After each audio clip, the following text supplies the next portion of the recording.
در مورد کلیپ جدید این روزای اینستا که انقدر داره وایرال میشه و هممون تعجب کردیم که وای دختر فلان کس، عجب پوششی، عجب تجملاتی، عجب هتلی، عجب کیک، عجب کیکی، ولی عجب کیک. بابا اینجا ایرانه. اومدن یه عده سالیان دراز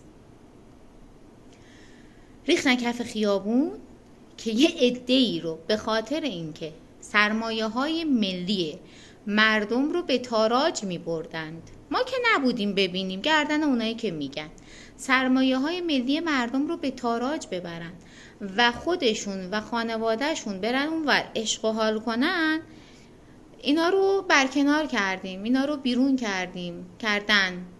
ما که بیگناهیم این وسط، ما هم از کار اونا میسوزیم هم از کار اینا میسوزیم، کلا تو سوخت و سازیم. بعد رشته کلام از دستم در رفت. من هنوز محو کیکم. خیلی کیک خوبی بود. انصافاً فکر میکنم که 70-80 تومن حداقل هزینه اون کیک بود. بعد حاج خانوم عجب حاج خانومی بود. خیلی زشته. چشمها را باید شست، جور دیگر باید دید. خداحافظ.